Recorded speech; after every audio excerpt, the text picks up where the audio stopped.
Hello everyone, Andrew here with the market outlook for this week, which is gonna be from 12 all the way to 16 September. This week we're gonna have some important news, especially today on CPI, which is gonna be 30 minutes after New York Open. So I wanted to push this outlook today. There is no clear direction yet, but if we look at the DXY, first of all, we can see that price has been forming some bearish structure on the daily. Also, we did have the daily change of character on dollar, the DXY, which is a good indication that price may want to continue bearish. 4 hour as well is just making lower lows and lower highs. At the moment, we did come up to this demand area in the extreme zone before this big push to the upside, and I could potentially see a pullback happening anytime soon.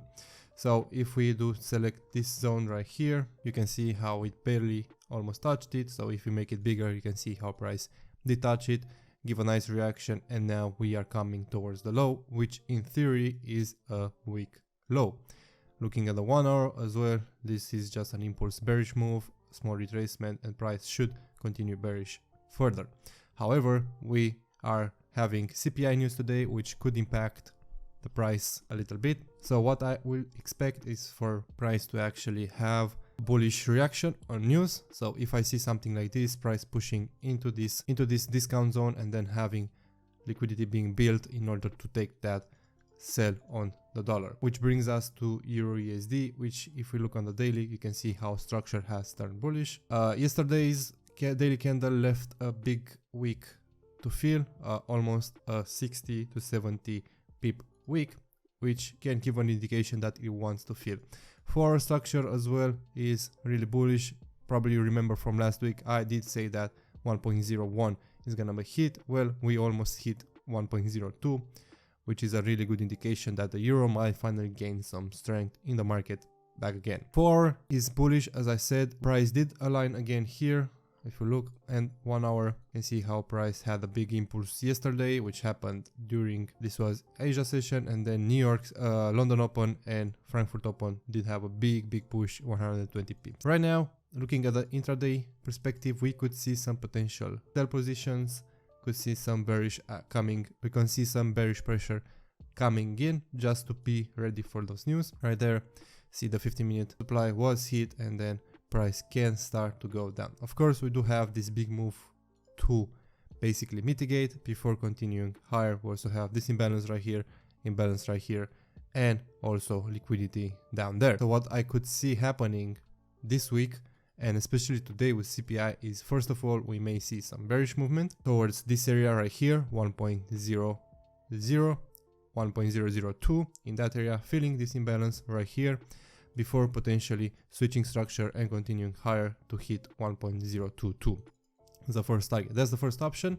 The second option is price may just wick down and then reverse towards the 1.022 level, but I do think this level is gonna be hit this week. 4 hour, if we're looking, we do have this area that I told you, which is in the discount of this entire range right here. So we are coming into the discount right there to take some potential buys to continue this bullish structure. So my plan for this week on euro is to catch any possible pullback and keep buying it, because looking at every structure, it just shows me that price wants to move higher. For sales, I don't really trust them right now. They are heavily counter trend, so I'm not gonna take any sales, maybe just a few scalps.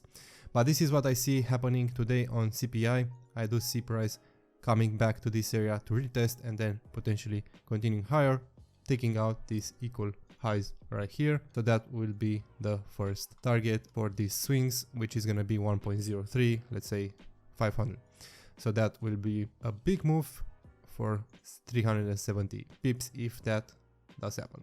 If price instead just keeps ranging in this area today and then spikes up to this area, 1.022, then I will possibly look for some sells here to take price down to mitigate some of those areas, because I do think those areas do need to be liquidated, as we do have imbalances, equal lows, and also some Asia ranges. They do not show right now, I don't know why, but we do have some Asia sessions as well that do need to be okay. So we do have the Asia session right now, you can see it here, we do have some huge movements in Asia sessions the last couple of days, so we do need to correct all these moves.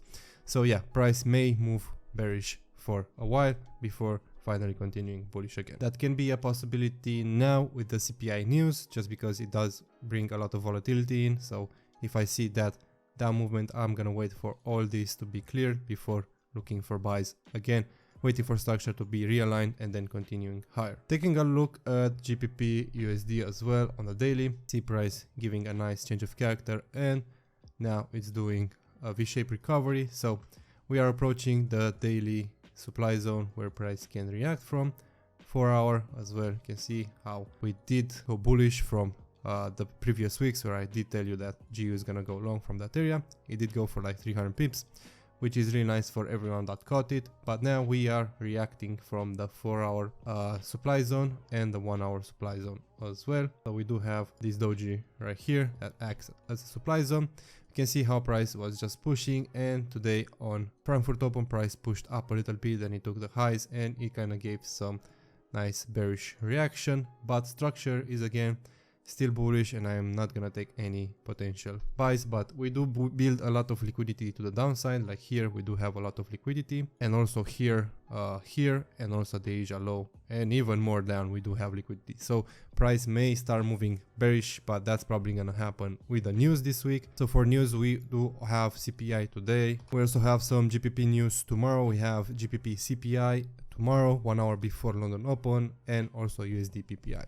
So and also Thursday we do have again core retail sales on USD. So we're gonna have some important news this week, so price may move a lot. So that's what my plan is for this week. If it doesn't play out, then probably not gonna take any trade, or just some quick intraday trades or scalp trades. So for GU, I want to see a pullback again coming into these areas, 1.154, 1.152, in order to take buys towards this daily supply area where I do think price is heading next. For our structure, makes sense to come back to this area right here, because this is where we did have the big push, the initial push. So if price does decide to come back into this area, then we're gonna have some nice movement to the upside. If price instead does decide to push bullish into the daily area, then we could see some potential sells from there. Maybe if we do have the confirmation and alignment, we could take some potential sells just to rebalance the whole bullish leg and have that retracement in order to continue taking buys. It's really simple. Structure did change bullish, so now we can start focusing on buys. Gold is also kind of bullish. We did react from that low there. We are creating bullish structure, but as well we are creating liquidity, so that could be another play that's gonna happen this coming week. Also, I'm still waiting for this area to be touched for some potential sells, so the daily supply zone coming in, and then I can take some sells for this liquidity to be taken, because I do think that gold may be heading down to 1660, just because it's heavily manipulated by the Fed and they do not want to let price of gold rise. So keeping that in mind, as an intraday perspective, buys are not really an interest for me. We did have some sell opportunities from this area yesterday, but nothing too major. I am expecting price to start pushing to this area, 1752, 1754 this week, before potentially having some sells. If price does decide with news to come lower, then maybe I will look for some buys in this area, which is gonna be 1707 for some buys, or even down to this area right here where price initially had a push, and it's also the 1700s level, which is an institutional level. So that may be the plan for gold if we do see some bearish movement with the news, with the volatility, or just going to this area to the upside and then seeing some potential sells to take out those lows. So price is ranging, looking at the daily, just kind of ranging, come down. Now we're just kind of ranging in that area, so nothing too major for this week. I'm expecting price to continue its bullish structure on all USD pairs. So if DXY does decide to continue pushing lower, we could see some bullish movements on our traded pairs. For me personally, as opportunities, I'm waiting exactly what I said. I'm waiting especially for EUR/USD to pull back to these areas to take some more buys, or for this area above to take some sells for this week all the way down to those areas. GU at the moment does not present any interest. I do think it's gonna probably short, just because looking at the 4-hour, we did have a huge push to the upside and now we are retracing back, so we may be closing under this level and then seeing some potential sells to take out the liquidity, because liquidity is being built to the downside, so that's gonna be taken out before continuing bullish further. So that's it for this week's market outlook. Nothing really interesting. We did have all the moves that we predicted last week. So we did have the bullish movement from this area, for example, all the way to 1.02. Didn't really touch it, so I do think it's gonna be touched. So that's why I'm not really taking any sells, because price can decide to push bullish at any time, take out this high, hit these levels and then start dropping. So that's gonna be my plan for this week, and I'll see you guys in the next YouTube video. Thanks for watching.